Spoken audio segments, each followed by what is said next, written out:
প্রিয় ছাত্রছাত্রীরা, আজকে আমি তোমাদের কেবি এর মাধ্যমে মাধ্যমিক 2025 সালে পরীক্ষার জন্য এবিটিএ টেস্ট পেপার যে সমস্ত প্রশ্নগুলো দেওয়া আছে ভৌতবিজ্ঞানের পেজ নম্বর 525, সেখানে বিভাগ ক, খ এবং গ যে সমস্ত প্রশ্নগুলো আছে সেগুলো আমরা আলোচনা করবো আজকে এই ভিডিওর মাধ্যমে। তো ভিডিওটা শুরু থেকে শেষ অবধি অবশ্যই তোমরা দেখবে এবং চ্যানেলে যদি নতুন থাকে অবশ্যই তোমরা চ্যানেলটাকে সাবস্ক্রাইব করে রাখবে পরবর্তী পেজগুলো প্রশ্নোত্তর পাওয়ার জন্য।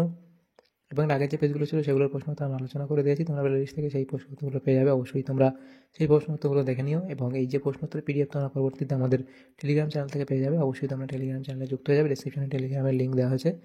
তো আজকে 525 নম্বর পেজের যে এমসিকিউ টাইপ প্রশ্নগুলো আছে, প্রথমে দেখো, গ্লোবাল ওয়ার্মিংয়ের ফলে কোনটি ঘটবে না? গ্লোবাল ওয়ার্মিংয়ের ফলে কোনটি ঘটবে না? গ্লোবাল ওয়ার্মিংয়ের ফলে যেটি ঘটবে না সেটি হলো কি, দিন রাত্রির দৈর্ঘ্যের পরিবর্তন, এটা ঘটবে না। এরপরে প্রশ্ন, কোনটি মোলার আয়তনকে সূচিত করে? কোনটি মোলার আয়তনকে সূচিত করে সেটা হবে কি, অপশানে V/N। এরপরে প্রশ্ন 1.3 বলা হয়েছে যে এসটিপিতে 1.12 লিটার CO2 এর মোল সংখ্যা কত? এসটিপিতে CO2 এর বলা হয়েছে 1.12 লিটার CO2 এর মোল সংখ্যা কত, সেটা তোমাদের এখানে হবে 0.05। এরপরে প্রশ্ন, লোহার দৈর্ঘ্য প্রসারণ গুণাঙ্ক আলফা হলে আয়তন প্রসারণ গুণাঙ্ক হবে, এটা হবে আয়তন প্রসারণ গুণাঙ্ক হবে 3 আলফা। এরপরে যেটা বলা হয়েছে দেখো 1.5, প্রিজমে আপাতন কোণ বাড়তে থাকলে চ্যুতি কোণ প্রথমে কমে এবং পরে বাড়ে। এরপরে দেখো বলা হচ্ছে 1.6, সেটা হলো কি, আলোর প্রতিসরণে অপরিবর্তিত থাকে। আলোর প্রতিসরণে কোনটি অপরিবর্তিত থাকে সেটা হবে কম্পাঙ্ক, অর্থাৎ অপশান সি। এরপরে যে প্রশ্ন আছে সেটা বলা হচ্ছে 1.7 দাগের প্রশ্নে, সমান দৈর্ঘ্যের একটি মোটা ও একটি সরু তামার তারের মধ্যে দিয়ে একই তড়িৎ প্রবাহ মাত্রা একই সময় ধরে পাঠালে কোনটি বেশি গরম হবে? সেটা কোনটা হবে, সরু যে তারটি সেটা এখানে গরম বেশি হবে, তাহলে অপশান বি। এরপরে 1.8 দাগে বলা হয়েছে কি, কোনো পরিবাহীর রোধাঙ্ক 5 × 10⁻⁻8 ওহম মিটার হলে পরিবাহিতাঙ্ক কত? এটা হবে 2 × 10⁻7 Sm⁻⁻1। 1.9 দাগে বলা হচ্ছে নিউক্লিয়ার রিয়াক্টরে মডারেটর বা বন্ধক হিসাবে ব্যবহৃত হয় কোনটি? তামা, গ্রাফাইট, ক্যাডমিয়াম নাকি সীসা? তাহলে এখানে 1.9 দাগের প্রশ্ন হবে কি, গ্রাফাইট, অপশান বি। এরপরে প্রশ্ন যেটা দেওয়া হয়েছে সেটা হলো কি, একা সিলিকন মৌলটির বর্তমান নাম কি? এটা হবে তোমাদের জার্মেনিয়াম। এরপরে প্রশ্ন 1.11 দাগের প্রশ্ন, সেটা বলা হয়েছে নিম্নলিখিত কোন প্রকার যৌগে সমাবয়বতা ধর্ম দেখা যায়? সেটা হবে কি, তড়িৎযোজী। এর পরের যে প্রশ্ন সেটা বলা হয়েছে দেখো, আচ্ছা এখানে হ্যাঁ, এটা তড়িৎযোজী না, এটা সমযোজী হবে, সমযোজী। নেক্সট প্রশ্ন বলা হয়েছে জলের তড়িৎ বিশ্লেষণে ক্যাথোডে 22.4 লিটার গ্যাস উৎপন্ন হয়, একই সময়ে অ্যানোডে উৎপন্ন গ্যাসের আয়তন হল 11.2 লিটার। এরপরে প্রশ্ন দেওয়া হয়েছে দেখো, পাইরোসালফিউরিক অ্যাসিডের সংকেত হলো H2SO7। নেক্সট যে প্রশ্ন সেটা দেওয়া হয়েছে দেখো, জলে কোন আয়নের উপস্থিতি মরচে ধরাকে ত্বরান্বিত করে? সেটা হবে OH-। 1.15 দাগে বলা আছে প্রোপাইন যৌগে H পরমাণুর সংখ্যা হলো কয়টি? 6টি। অপশান এ হবে সঠিক উত্তর। এরপরে যে প্রশ্নগুলো আছে দেখো 2 দাগের প্রশ্ন, সেখানে বলা আছে বিভাগ খ, নিম্নলিখিত প্রশ্নগুলি উত্তর দাও। সেখানে যে প্রশ্নগুলো আছে 21টা প্রশ্ন আমাদের এখানে দেওয়া হয়েছে, তো প্রত্যেকটা প্রশ্ন 1 নম্বর করে দেওয়া হয়েছে, তো আমাদের 21 নম্বর এখানে নম্বর বিভাজন করে দেওয়া হয়েছে। 2.1 বলা আছে মিথোজেনিক ব্যাকটেরিয়া কোন বস্তুকে বিয়োজিত করে মিথেন গ্যাস উৎপন্ন করে? তাহলে 2.1 দাগের প্রশ্ন, সেটা লিখবে কি, CO2 অর্থাৎ কার্বন ডাইঅক্সাইড গ্যাসকে। নেক্সট প্রশ্ন, সৌরকোষে কোন অর্ধপরিবাহী ব্যবহার করা হয়? তাহলে এটা হলো 2.1। 2.2, সৌরকোষে কোন অর্ধপরিবাহী ব্যবহার করা হয়? সেটা লিখবে সিলিকন। নেক্সট প্রশ্ন, তাপমাত্রার কোন স্কেলে উষ্ণতা ঋণাত্মক হয় না? লিখবে কি, কেলভিন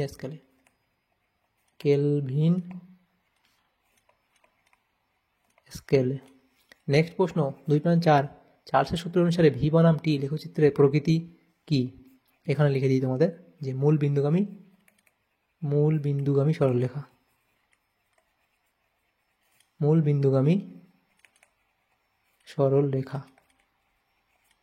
নেক্সট প্রশ্ন, নিচের বিবৃতিটি সত্য না মিথ্যা লেখো।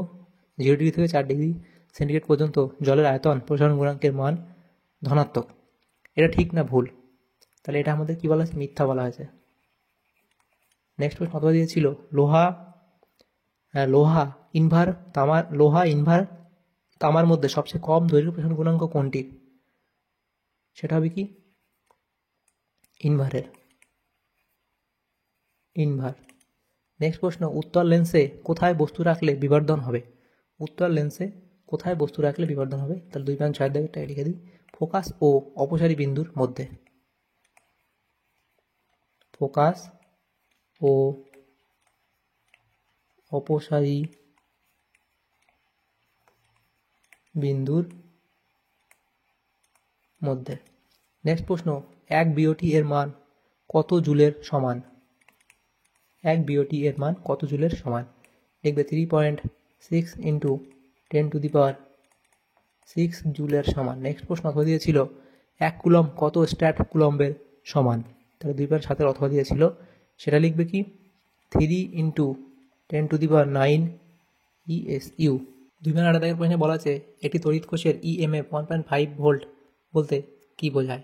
তোমরা এটা লিখবে, যে কোনো এটা লিখবে তোমরা, এই যে কোনো কোষের তড়িৎচালক বল 1.5 ভোল্ট বলতে বোঝায় যে ওই কোষের ধনাত্মক তড়িৎদ্বার থেকে ঋণাত্মক তড়িৎদ্বারে 1 কুলম্ব তড়িৎদ্বার নিয়ে যেতে 1.5 জুল কাজ করতে হয় বা কার্য করতে হয়। এরপরে যে প্রশ্ন ছিল 2.9, একটি উত্তল লেন্সকে জলে নিমজ্জিত করলে উহার ফোকাস দৈর্ঘ্যের কি পরিবর্তন হবে? সেটা লিখবে কি কোনো পরিবর্তন হবে না, এই ফোকাস দৈর্ঘ্য বৃদ্ধি পাবে। ফোকাস দৈর্ঘ্য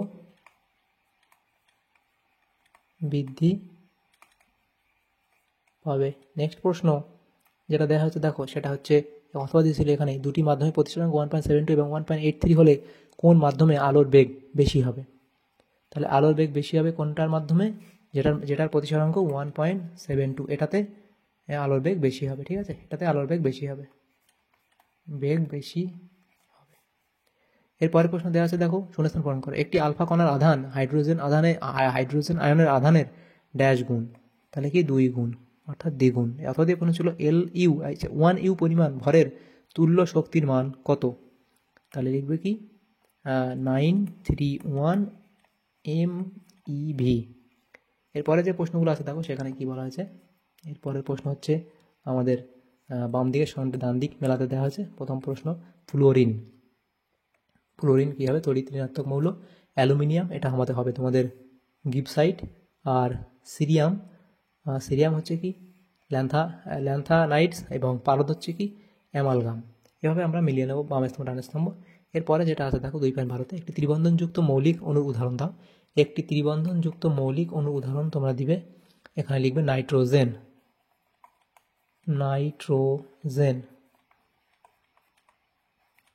এরপরে প্রশ্ন দেখো 2.13তে কি বলা হয়েছে?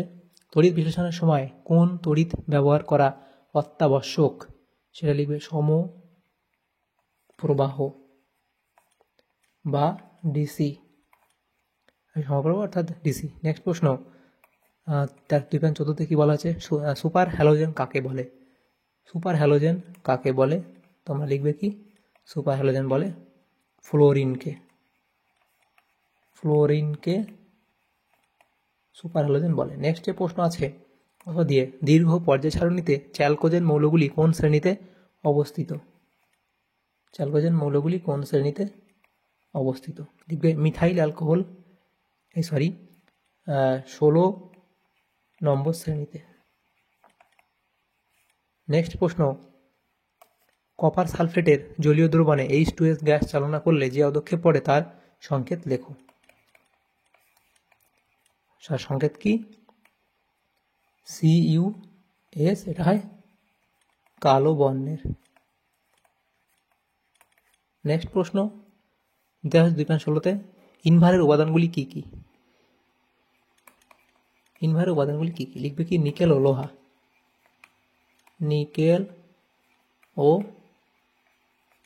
লোহা। নেক্সট প্রশ্ন 2.17, কিপ যন্ত্রে প্রস্তুত করা যায় এমন একটি গ্যাসের নাম লেখো। নাম হবে কি hydrogen sulphide, H2S hydrogen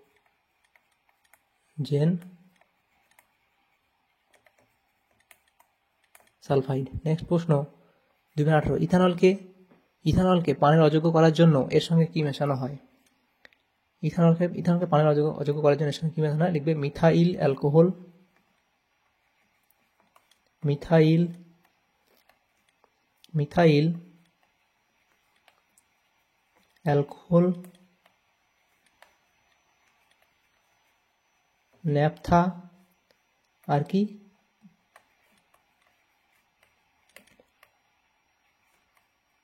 pyrimidine. এরপরে যে প্রশ্নগুলো আছে দেখো, ঘরের মধ্যে যে প্রশ্নগুলো 3 দাগের প্রশ্ন আছে, এখানে 9টা প্রশ্ন আছে, 2 নম্বর করে 18 নম্বর দেওয়া আছে। এগুলো প্রশ্নগুলো নেক্সট পেজে আমরা আলোচনা করবো। দেখো সেখানে প্রথম প্রশ্ন বলা আছে গ্রিন হাউস এফেক্ট কাকে বলে, লিখবে গ্রিন হাউস প্রভাব বা এফেক্ট হলো পরিবেশ দূষিত করার একটি অন্যতম পদ্ধতি। বায়ুমণ্ডলে মূলত CO2 এর ঘনত্ব বৃদ্ধির জন্য পৃথিবীর গড় তাপমাত্রা বৃদ্ধির ঘটনাকে বলে গ্রিন হাউস প্রভাব বা এফেক্ট। ইংরেজি গ্রিন হাউস শব্দটির অর্থ হলো গাছপালা পরিচর্যার জন্য কাচের ঘর। এরপরে দেখো পরের প্রশ্ন, 30 ডিগ্রি সেন্টিগ্রেড উষ্ণতায় 800 mmHg চাপে কোনো নির্দিষ্ট পরিমাণ গ্যাসের আয়তন 100 সেন্টিমিটার কিউব, এই উষ্ণতায় কত চাপে ওই গ্যাসের আয়তন এত হবে। তাহলে আমরা এখানে দেখো এই P1 V1 P2 V2 এই সূত্র অবলম্বন করবো এবং প্রথমে প্রাথমিক চাপ P1 বলা আছে, V1 দেওয়া আছে, P2 চূড়ান্ত তাপমাত্রা সেটা আমরা বার করব এবং চূড়ান্ত আয়তন সেটা আমাদের বলা আছে এই যে 55 সেন্টিমিটার কিউব। তাহলে সমীকরণটি সমাধান করবে এবারে। এই যে P2 সমান কী হবে, P1 V1 V2, সেখানে ভ্যালুগুলো বসাবো, আমরা ক্যালকুলেশন করলে উত্তর হয়ে যাবে। এরপরে সূত্র মনে রাখলে অঙ্ক তোমরা করতে পারবে। নেক্সট যে প্রশ্ন আছে দেখো সেটা বলা আছে 27 ডিগ্রি সেন্টিগ্রেড উষ্ণতায় 800 mmHg চাপে নির্দিষ্ট পরিমাণ কাঁচে কোনো গ্যাসের আয়তন এত হলে 600 mm চাপে এবং এই উষ্ণতায় গ্যাসটির আয়তন 3 গুণ হবে। তাহলে দেখো প্রাথমিক চাপ আমাদের বলা আছে, প্রাথমিক আয়তন আছে বলা, তাহলে প্রাথমিক তাপমাত্রা কত 27 ডিগ্রি সেন্টিগ্রেড আছে, সেখান থেকে আমরা ক্যালভিনে নিয়ে যাবো 273 যোগ করে। এবং তারপর দেখো চূড়ান্ত চাপ সেটা আমরা কি করব, যে দেখো চূড়ান্ত চাপ কি বলা আছে আমাদের, প্রাথমিক চাপ ছিল কত 100 সেন্টিমিটার কিউব, আচ্ছা সরি এখানে চূড়ান্ত চাপ ছিল 800 mm আর চূড়ান্ত চাপ কত দেওয়া আছে 600 mm এবং চূড়ান্ত আয়তন ভিটুটা কত আমাদের দেখো আগে ছিল 800, 800 3 গুণ হবে, তাহলে 800 × 3 800 নয়, আমাদের প্রাথমিক আয়তন ছিল কত 100 সেন্টিমিটার কিউব, সেই 100কে আমরা 3 গুণ করতে হবে কারণ এখানে 3 গুণ বলা আছে। তাহলে 300 সেন্টিমিটার কিউব হবে চূড়ান্ত, অর্থাৎ V2 হলো চূড়ান্ত আয়তন, 300 আমাদের হতে হবে। আর চূড়ান্ত তাপমাত্রা T2 এটা আমাদের বার করতে হবে। তাহলে দেখো P1 V1 সমান P1 V1 বাই T1 সমান P2 V2 বাই T2 এই সূত্র ব্যবহার করবো। এখানে দেখো ভ্যালুগুলো আমরা জাস্ট বসাবো, এই যে ভ্যালুগুলো আছে এখানে দেওয়া সেগুলোই বসিয়ে দিতে হবে। দেখো P1 V1 জায়গায় এবং T1 T2 জায়গায় বসাতে হবে। T2 তো আমরা মান বার করবো সেটা জানি না, বাকিগুলো বসালে আমাদের ক্যালকুলেশন করলে আমাদের 675 কে আসবে। এবার যদি তোমরা মনে করো যে 675 কে উত্তর রাখবে তাহলেও রাখতে পারো, যদি মনে করো না আমরা সেন্টিগ্রেডে উত্তর রাখবো তাহলে 675 থেকে 273 বাদ দিলে আমাদের সেন্টিগ্রেড হয়ে যাবে। তাহলে উত্তর হবে চূড়ান্ত তাপমাত্রা কত হবে, অর্থাৎ যে কত উষ্ণতায় গ্যাসের আয়তন 3 গুণ হবে, লিখবে 402 ডিগ্রি সেন্টিগ্রেড উষ্ণতায় গ্যাসের আয়তন 3 গুণ হবে, যে 600 mm চাপে এবং 402 ডিগ্রি সেন্টিগ্রেড উষ্ণতায় গ্যাসের আয়তন হবে 3 গুণ।